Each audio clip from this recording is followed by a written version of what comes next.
चलिए साथियों, थोड़ा पेंशन के बारे में समझते हैं कि आखिर पेंशन क्या है। पेंशन और पेंशनभोगी कल्याण विभाग केंद्र सरकार की पेंशन और अन्य सेवानिवृत्त लोगों से संबंधित नीतियों के निर्माण के लिए नोडल विभाग है। केंद्र सरकार के लिए पेंशन नीति तैयार करने के अलावा सीसीएस पेंशन नियम 1972 के तहत आने वाले कर्मचारी पेंशनभोगी, पारिवारिक पेंशनभोगी यहाँ पेंशन के कल्याण को बढ़ावा देते हैं या देना चाहते हैं और पेंशनभोगियों की शिकायत के निवारण के लिए एक मंच के रूप में कार्य करते हैं। हालांकि रेलवे और रक्षा मंत्रालय के पेंशनभोगी अपने स्वतंत्र प्रशासनिक ढांचे के साथ अपने संबंधित पेंशन नियमों द्वारा शासित होते हैं। ईपीएफओ और एमपी अधिनियम 1950 से जुड़ी अधिसूचना में सूचीबद्ध उद्योग, अन्य प्रतिष्ठानों में श्रेणी से संबंधित प्रतिष्ठानों में काम करने वाले कर्मचारी श्रम मंत्रालय द्वारा प्रशस्त ईपीएस योजना के अंतर्गत आते हैं। इसके अलावा जो लोग 1/1/2004 को या उसके बाद केंद्र सरकार में शामिल हुए या शामिल होंगे, उनके पेंशन संबंधी मामले राष्ट्रीय पेंशन प्रणाली के तहत वित्त मंत्रालय यानी कि वित्त सेवा विभाग द्वारा निपटाए जाएंगे। साथियों नमस्कार। तो कैसे हैं आप सब? आशा करता हूँ आप सब अच्छे होंगे। मैं आपका दोस्त अनुज कुमार और आप देख रहे हैं अपना खुद का YouTube channel ABN news Bharat. साथियों, आज जो ये खबर होगी बहुत स्पेशल और निर्णायक साबित होने वाली है। जैसे कि आप सभी जानते हैं, पुरानी पेंशन योजना का हमने एक मुहिम जो छेड़ी है वो बहुत ही स्पेशल और निर्णायक मूवमेंट पर पहुंच चुकी है। आज की ये वीडियो होगी वो खास इस वजह से होगी कि एक तो बात होगी इसमें पुरानी पेंशन योजना को लेकर और दूसरी होगी 8वें वेतन आयोग को लेकर। दोनों बातें, चर्चाएं, विषय बिल्कुल अहम रहेगा। बात करते हैं, कुछ दिन पहले आप लोगों ने सुप्रीम कोर्ट की तरफ से एक अपडेट देखा होगा जहां पर यह बताया गया था कि जितने भी 2005 के बाद केंद्र कर्मचारी हैं उन सभी को पुरानी पेंशन योजना लागू कर सकती है सरकार। आप सभी को बता देना चाहते हैं कि आखिरकार यह पेंशन कब लागू किया जाएगा। आप लोग ने बहुत वादे सुने होंगे, लेकिन इलेक्शन में अलग अलग या इलेक्शन के बाद अलग अलग योजनाएं आपके लिए लाई गई हैं कि पुरानी पेंशन योजना हम लागू कर सकते हैं। पुरानी पेंशन योजना को फिर से शुरू करने की मांग कर रहे कर्मचारियों के अनुसार जनवरी 2004 के बाद सरकारी नौकरी में सेवा में आने वाले लोगों सेवानिवृत्ति के बाद के जीवन को लेकर चिंतित हैं। उनका कहना है कि नई पेंशन स्कीम के तहत हर महीने सैलरी से 10% पैसा कटता है, जो कि गलत है। एनपीएस में कर्मचारियों पेंशन फंड में 10% धन का योगदान देते हैं और सरकारी कर्मचारियों का 14% धन सरकार योगदान देती है। कर्मचारियों का यह भी दावा है कि सरकार के पास श्रमिकों की यह संख्या का डाटा नहीं है, इसलिए कई बार पैसे सिविल सेवकों के फंड में नहीं जा पाते। रिटायरमेंट के बाद मिलने वाली पेंशन इसी फंड पर निर्भर करती है। एनपीएस में महंगाई राहत डीआर नहीं मिलता। पुरानी पेंशन योजना की शुरुआत 1950 के दशक में हुई थी। योजना के तहत रिटायरमेंट के बाद कर्मचारियों को आखिरी मूल वेतन का 50% पेंशन हर रूप में मिलता था।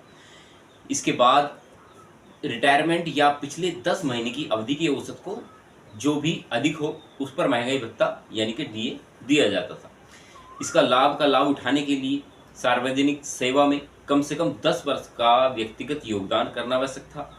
इस योजना में कर्मचारी को कोई पैसा निवेश नहीं करना था, जबकि परिवार को मिलने वाली पेंशन का कोई टैक्स नहीं लगता था। ओपीएस को सरकार ने 2003 में बंद किया था। अगर हम हालिया राज्यों की बात करते हैं जहां पुरानी पेंशन योजना लागू है, जिसमें राजस्थान, छत्तीसगढ़, झारखंड, पंजाब और हिमाचल प्रदेश जैसे कुछ राज्यों ने इसकी वापसी की घोषणा की। पश्चिम बंगाल ने कभी भी एनपीएस लागू नहीं किया। पश्चिम बंगाल हमारे देश का एक ऐसा राज्य है जिसने आज तक एनपीएस अभी किसी भी कर्मचारी को नहीं दिया है। वहाँ पर पुरानी पेंशन योजना पहले से ही चलती थी और अब भी पुरानी पेंशन योजना ही चलती है। कर्मचारियों के वेतन से कोई पैसा नहीं काटा जाता है, इससे उनकी वित्तीय स्थिति पर बोझ कम होता है। साथ ही रिटायरमेंट के बाद मिलने वाली पेंशन पर कोई टैक्स नहीं लगता। स्वयं कर्मचारियों के अनुरोध पर वे पेंशन की राशि बढ़ाने के लिए अतिरिक्त धन का योगदान कर सकते हैं। चलिए साथियों, ये तो थी पुरानी पेंशन योजना के बारे में खबर। अब करते हैं 8वें वेतन आयोग को लेकर, क्योंकि कर्मचारियों के मन में इस समय असमंजस है कि हमारा जो 8वें वेतन आयोग है वो कब लागू हो पाएगा। जितने भी केंद्र कर्मचारी हैं जो नौकरी करते हैं उन सभी के लिए एक बड़ा अपडेट आया है। हम आपको बता देना चाहते हैं कि 8वें वेतन आयोग जब आप सभी के लिए लागू होगा तो उसके क्या क्या फ़ायदे मिलने वाले हैं। यहाँ 8वें वेतन आयोग को देखने को मिलेगा कि कब लागू किया जाएगा, किन-किन केंद्र कर्मचारियों को फ़ायदा होने वाला है। इन सभी के बारे में आप लोगों को इस वीडियो के माध्यम से पता चलने वाला है। आप सभी केंद्र कर्मचारियों को जानकारी के तहत बताना चाहता हूँ कि 7वें वेतन आयोग अभी लागू है और 8वें वेतन आयोग का सभी कर्मचारी इंतजार कर रहे हैं कि 8वें वेतन आयोग 2025 तक लागू किया जा सकता है। लेकिन जब लागू किया जाएगा तो आपकी सैलरी में कितना % इजाफा देखने को मिलेगा, आप सभी को बता देना चाहते हैं कि उस समय जब 8वें वेतन आयोग लागू हो जाएगा तो 50% डीए से ऊपर आपको मिलेगा।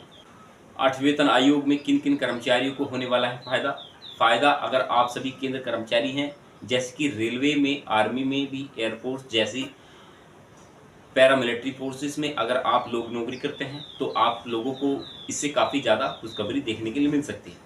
आप लोगों को 2025 तक का 8वें वेतन के कमीशन लागू होने का इंतजार करना होगा।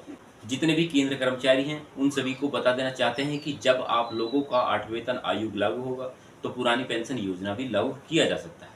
आप लोगों को बता देना चाहते हैं कि पुरानी पेंशन पर सुप्रीम कोर्ट ने काफ़ी लंबे समय से केस देखने को मिल रहा है, लेकिन अभी तक इसका कोई भी फैसला देखने के लिए नहीं मिला है। उम्मीद है कि बहुत ही जल्द इसका फैसला हो सकता है कि पूर्ण पेंशन लागू किया जा सके। मीडिया रिपोर्ट की माने तो यह खबर काफ़ी ज़्यादा सोशल मीडिया पर वायरल हो रही है। हालांकि रेलवे और रक्षा मंत्रालय के पेंशनभोगी अपने स्वतंत्र प्रशासनिक ढांचे के साथ अपने संबंधित पेंशन नियमों द्वारा शासित होते हैं। ईपीएफओ और एमपी अधिनियम 1950 से जुड़ी अधिसूचना में सूचीबद्ध उद्योग, अन्य प्रतिष्ठानों में श्रेणी से संबंधित प्रतिष्ठानों में काम करने वाले कर्मचारी श्रम मंत्रालय द्वारा प्रशस्त ईपीएस योजना के अंतर्गत आते हैं।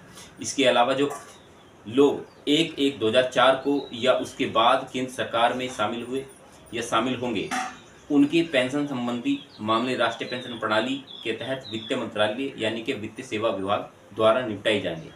8वें वेतन आयोग के संबंध में आप सभी को यहाँ जो जानकारियाँ या पुरानी पेंशन योजना को लेकर जो जानकारियाँ दिए गए हैं वो सभी इंटरनेट और सोशल मीडिया के माध्यम से अधिकतर ली गई हैं, क्योंकि मैंने जो आपके लिए वीडियो बनाई है वो एक एजुकेशन पर्पज़ के हिसाब से वीडियो बनाई है और लेकिन वो हर एक मूवमेंट में आपको कवर करने की कोशिश करता हूँ जो कि हर कर्मचारी वर्ग को जानना और पहचानना आवश्यक है।